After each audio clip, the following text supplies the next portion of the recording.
आज का दिन सौर मंडल की अधिष्ठात्री माता कुष्मांडा को समर्पित है। आज के दिन शुद्ध मन से माता कुष्मांडा का पूजा तथा व्रत कथा का श्रवण करने से रोग शोक नष्ट हो जाते हैं। यश बल सुख समृद्धि की प्राप्ति होती है। मन कर्म वचन में पवित्रता आती है। माता कुष्मांडा रोग नाशिनी है, साथ ही ज्ञान की प्राप्ति होती है तथा बुद्धि कौशल का विकास होता है। इन्हें अष्टभुजा भी कहते हैं। ये सूर्य लोक में निवास करती हैं तथा इन्हीं के प्रभाव से सूर्य प्रकाशमान होते हैं। ब्रह्मांड के सभी वस्तुओं और प्राणियों में इन्हीं का तेज व्याप्त है। इन्हें कुम्हड़े की बलि दी जाती है। तो आज मैं सुना रही हूँ, चैत्र नवरात्रि में सुनी जाने वाली माता को उस मांडा की बड़ी ही दुर्लभ तथा पौराणिक कथा। कौशल देश में सुशील नामक एक निर्धन ब्राह्मण रहता था। प्रतिदिन मिलने वाली भिक्षा से वह अपने परिवार का भरण पोषण करता था। उसके कई बच्चे थे। प्रातः काल वह भिक्षा लेने घर से निकलता और सायं काल लौट आता। देवताओं पितरों तथा माँ दुर्गा अतिथियों की पूजा करने के बाद आश्रित जन को खिलाकर ही स्वयं भोजन ग्रहण करता था। इस प्रकार भिक्षा को वह भगवान का प्रसाद समझकर स्वीकार करता।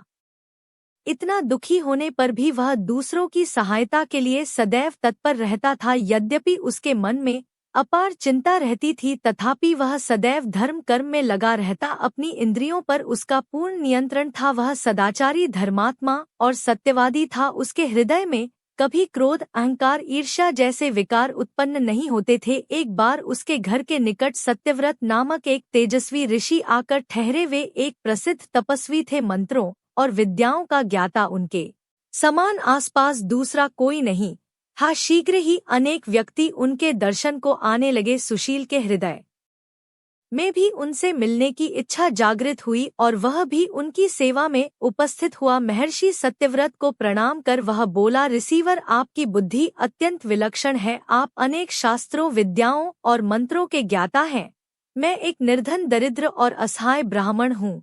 कृपया मुझे बताइए कि मेरी दरिद्रता किस प्रकार समाप्त हो सकती है। ब्राह्मण ने आगे कहा, मुनिवर, आपसे यह पूछने का केवल इतना ही अभिप्राय कि मुझ में कुटुंब का भरण पोषण करने की शक्ति आ जाए। धन अभाव के कारण मैं उन्हें समुचित सुविधाएं और अन्य सुख नहीं दे पा रहा हूँ। हे दयानिधि, तप दान व्रत मंत्र अथवा जब आप कोई ऐसा उपाय बताने का कष्ट करें जिससे कि मैं अपने परिवार का यथोचित भरण पोषण कर सकूं। मुझे केवल इतने ही धन की अभिलाषा है जिससे कि मेरा परिवार सुख हो जाए। प्रिय भक्त गणों, महर्षि सत्यव्रत ने सुशील को भगवती दुर्गा की महिमा बताते हुए नवरात्रि व्रत करने का परामर्श दिया। महर्षि सत्यव्रत ने आगे कहा, है ब्राह्मण, मैं तुम्हें माता कुष्मांडा की कथा का श्रवण कराता हूँ। अतः तुम उसे भली भांति मन लगाकर और स्वच्छ मन से श्रद्धा भाव से श्रवण करो। इसको श्रवण करने मात्र से व्यक्ति की अनेक दुख का नाश होता है, उसे सुख समृद्धि की प्राप्ति होती है तथा मन में माता के प्रति भक्ति भाव जागृत होती है। तो हे ब्राह्मण, आज तुम माता कुष्मांडा की कथा का श्रवण करो और माँ भगवती के गुण को गाओ। यह उस समय की बात है जब ब्रह्मांड अंधकार से भरे हुए एक शून्य के समान था, लेकिन फिर दिव्य प्रकाश की एक किरण चारों ओर फैली अंधेरा उजा में परिवर्तित होने लगा। उस प्रकाश की कोई सीमा नहीं थी। सहसा प्रकाश एक दिव्य देवी के रूप में बदल गई। वह कोई और नहीं बल्कि खुद देवी माता कुष्मांडा थी। अपनी मंद हल्की हंसी के साथ अंड यानी ब्रह्मांड को उत्पन्न करने के कारण इस देवी को कुष्मांडा नाम से संबोधित किया गया। देवी कुष्मांडा की मुख मुस्कान के कारण ब्रह्मांड का जन्म हुए। ब्राह्मण, उन्होंने ही पृथ्वी सभी ग्रहों चंद्र सूर्य तारे और आकाश गंगाओं को अस्तित्व में लाया। संसार में जीवन बनाए रखने के लिए सूर्य देवता की आवश्यकता थी, तो माता कुष्मांडा ने अपने आप को सूर्य में समाहित कर दिया। सूर्य संसार में जीवन का पर्याय है, तो देवी उनकी शक्ति है। माता कुष्मांडा ही समस्त ऊर्जा का स्रोत है। जब वह सूर्य भगवान के मूल में रहती है तो देवी का अलौकिक तेज दिनकर को जीवन प्रदान करने की क्षमता देती है। कुष्मांडा देवी के बिना सूर्य शक्तिहीन है। यह देवी की ही शक्ति है। कुष्मांडा ही शक्तिशाली है, इनसे ही जग रोशन है। यह केवल एकमात्र ऐसी देवी है जो सूर्यमंडल के भीतर के लोक में निवास करती है। इनकी पूजा करके व्यक्ति अनेक कष्टों और पापों को दूर कर सकता है। हे ब्राह्मण, सुशील माता कुष्मांडा की स्तुति करने से आयु, यश, शक्ति, बुद्धि होती है और साथ ही सभी रोगों से मुक्ति मिलती है। सभी तरह के नकारात्मक शक्तियाँ दूर हो जाती हैं और सभी तरह की समस्याओं का समाधान होता है। इनकी पूजा करने से सुख, समृद्धि और उन्नति प्राप्त होती है। दुखती और कष्ट से मुक्ति मिलती है। साथ ही ज्ञान की प्राप्ति होती है और बुद्धि कौशल का विकास होता है। आगे महर्षि सत्यव्रत ने माता कुष्मांडा के गुणों का बखान करते हुए कहा कि हे ब्राह्मण, उनका रूप अलौकिक है। माता कुष्मांडा की 8 भुजाएं हैं, इसीलिए ये अष्टभुजा कहलाई। इसके साथ हाथों में कमंडल, धनुष, बाण, कमल, पुष्प, अमृत, पूर्ण, कलश, चक्र तथा गदा है। 8वें हाथ में सभी सिद्धियों और निधियों को देने वाली जपमाला है। इस देवी का वाहन सिंह है। संस्कृत में कुड़े को कुष्मांडा कहते हैं, इसीलिए इस देवी को कुष्मांडा कहा जाता है। इस देवी का वास सूर्यमंडल के भीतर लोक में है। सूर्य लोक में रहने की शक्ति, क्षमता केवल इन्हीं में है, इसीलिए इनके शरीर की कांति और प्रभा सूर्य के भांति ही चमकती है। इनके ही तेज से 10 दिशाएं अलौकिक है। ब्रह्मांड की सभी वस्तुओं और प्राणियों में इन्हीं का तेज व्याप्त है। प्रिय भक्त गणों, इस तरह महर्षि सत्यव्रत ने सुशील को नवरात्रि व्रत करने का परामर्श दिया। सुशील ने सत्यव्रत को अपना गुरु बनाकर उनसे माया बीज नामक भुवनेश्वरी मंत्र की दीक्षा शाली। तत्पश्चात नवरात्रि व्रत रखकर उस मंत्र का नियमित जप आरंभ कर दिया। उसने भवानी दुर्गा और माता कुष्मांडा की भक्ति पूर्वक आराधना की। 9 वर्षों तक प्रत्येक नवरात्रि में वह भगवती दुर्गा की माया बीज मंत्र का निरंतर जप करता रहा। सुशील की भक्ति से प्रसन्न होकर 9वें वर्ष की नवरात्रि में अष्टमी की आधी रात को देवी भगवती साक्षात प्रकट हुई और सुशील को उसका अभीष्ट वर प्रदान करते हुए उसे संसार का समस्त वैभव, ऐश्वर्य और मोक्ष प्रदान किया। इस प्रकार भगवती दुर्गा ने प्रसन्न होकर अपने भक्त सुशील के सभी कष्टों को दूर कर दिया और उसे अतुल धन संपदा, मान सम्मान और समृद्धि प्रदान की। प्रेम से बोलिए जय हो माता कुष्मांडा, जय माता दुर्गा, ओम नमः शिवाय। प्रिय भक्त गणों, अब आइए सुन माता दुर्गा की दूसरी कथा। बहुत समय पहले की बात है। किसी गांव में एक कुम्हार अपनी पत्नी और अपने 9 माह के बच्चे के साथ रहा करता था। कुम्हार माँ दुर्गा का बहुत बड़ा भक्त था। कुम्हार माँ दुर्गा की प्रतिमा बनाकर उसे बाजार में बेचकर अपनी जीविका चलाता था। कुम्हार और उसकी पत्नी प्रतिदिन माता दुर्गा की पूजा किया करते थे। कहते हैं, माता अपने सच्चे भक्तों की परीक्षा अवश्य लेती हैं।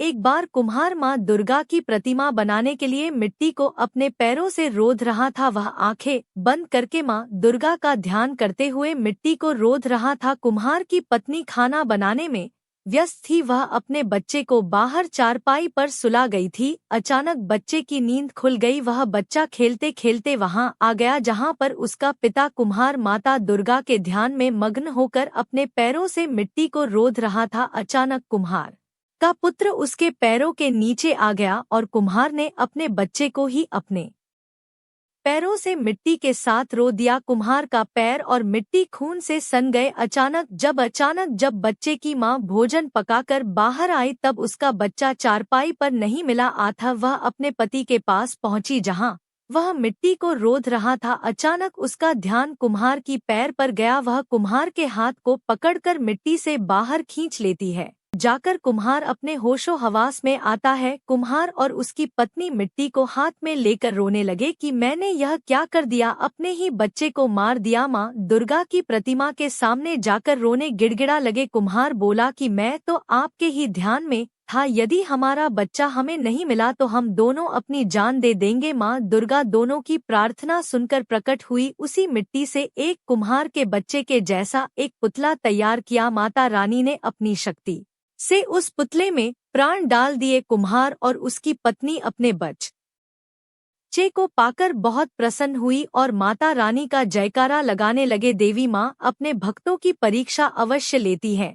प्रिय भक्त गणों, इस कथा को पूर्ण करने के लिए आगे आप सुनेंगे अटल सुहाग देने वाली और सुहाग पर आई विपत्ति को खत्म करने वाली कथा है। यह कथा सुहागिनों के लिए वरदान है। तो आइए सुनते हैं। यह सुंदर कथा देवी मनसा शिव की पुत्र थी, इसलिए वे पृथ्वी लोक पर आकर निवास स्थान बनाकर रहने लगी। शिव की पुत्री को अन्य देवी देवता की तरह मनुष्यों द्वारा पूजा जाना पसंद था और उन्हें देवी पद प्राप्त नहीं था। वे भी चाहती थी कि उनकी पूजा जिस प्रकार कार्तिकेय और गणेश की होती है वैसी ही उनकी भी पूजा हो। इसके लिए उन्होंने भगवान शिव से कहा तो शिव जी ने कहा, है मनसा, पृथ्वी लोक पर मेरा एक अनन्य भक्त है जो चंपापुरी में निवास करता है। यदि उसने तुम्हारी पूजा की तो तुम्हारी पूजा सभी जन करने लगेंगे और तुम देवी पद को प्राप्त होगी। यह सुनकर देवी मनसा चंद्रधर के पास आती है और उसे बहुत ही समझाती है, बहुत मनाती है कि वे उनकी पूजा करें, लेकिन चंद्रधर ने हर बार उन्हें अस्वीकार कर दिया। चंद्रधर ने कहा कि उसका जीवन सिर्फ भोलेनाथ के लिए है, वे सिर्फ भोलेनाथ को ही मानता है, उनकी ही पूजा करता है, वे अन्य किसी की पूजा नहीं कर सकता। अब क्या था, मनसा देवी ने चंद्रधर से बलपूर्वक अपनी पूजा करानी चाहिए पर वह तैयार नहीं हुआ। उसने कहा कि शिव के अलावा इस दुनिया में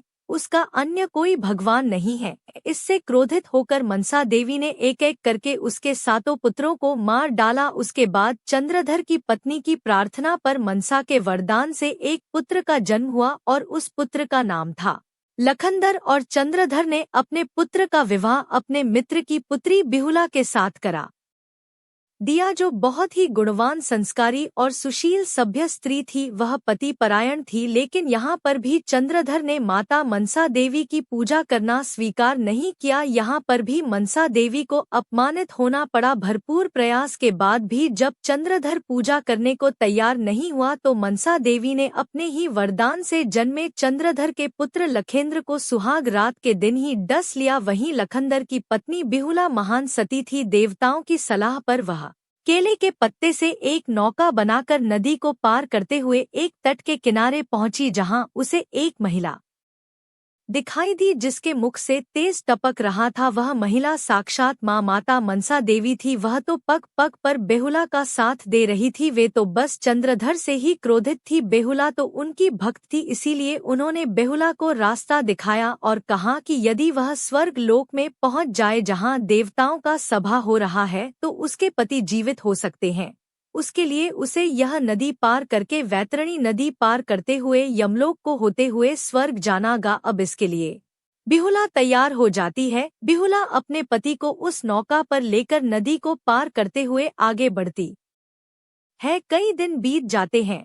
उसके पति का शरीर अब सड़ने गलने लगता है। उसके पति के शरीर से कीड़े निकलने लगते हैं। फिर भी बिहुला ने तनिक भी धैर्य नहीं खोया और ऐसा करते करते वह ऐसे स्थान पर पहुंचती है जहां उसे आभास होता है कि वह बैतरणी नदी के पास आ गई है। वहां पर बिहुला ने गाय माता का स्मरण किया कि हे गाय माता, यदि मैंने तुम्हारी सेवा पूर्ण भक्ति भाव से की है तो तुम मेरे पति के साथ मुझे वैतरणी नदी पार करा दो। अब वहां पर गाय माता प्रकट हो जाती हैं और गाय माता का पूंछ पकड़कर बेहुला अपने पति के साथ बैतरणी नदी पार कर जाती है। बैतरणी नदी पार करने के बाद वह यमलोक में पहुंचती है जहां पर यमराज थे और वे देवताओं के सभा में जाने के लिए तैयार हो रहे थे। वहां पर बेहुला ने उससे आग्रह किया कि हे यमदेव, आप मेरे पति के साथ मुझे स्वर्ग लोक में ले चलिए। वहां पर मुझे एक साथ सभी देवताओं का वंदना करना है। मुझे अपने पति को फिर से जीवित करना है। यह सुनकर यमराज ने उससे 3 प्रश्न किए जो कि अत्यंत ही कठिन थे। बिहुला ने अपने समझदारी से तीनों प्रश्नों के उत्तर सही सही दे दिए। इससे यमराज अत्यंत ही प्रसन्न हुए। उन्होंने बिहुला को साथ लेकर स्वर्ग लोक को चले गए जहां पर सभी देवता उपस्थित थे। ब्रह्मा, विष्णु, महेश, लक्ष्मी, सरस्वती, पार्वती, सभी देवी देवता सभी वहां मौजूद थे। वहां पर बिहुला ने सभी देवताओं को साक्षात प्रणाम किया। अब बिहुला ने देवताओं को प्रसन्न करने के लिए उनकी स्तुति की। उसके भक्ति, श्रद्धा तथा स्तुति से प्रसन्न होकर सभी देवताओं ने बिहुला को सौभाग्यवती होने का वरदान दिया और यहाँ पर मनसा माता प्रकट होती है। उन्होंने बिहुला के पति लखेंद्र को पुनः जीवित कर दिया। अब बिहुला अपने पति के साथ पुनः पृथ्वी लोक पर आ जाती है। बेहुला को सही सलामत अपने पति के साथ देखकर चंद्रधर बड़ा ही प्रसन्न होता है। उसका एक ही पुत्र जो कि अब जी हो चुका था। अब चंद्रधर ने माता मनसा देवी से हाथ जोड़ते हुए कहा है, देवी मेरा दाहिना हाथ सदैव शिव जी को जल अर्पण करने के लिए है। मैं दाहिने हाथ से शिव का पूजा करता हूँ,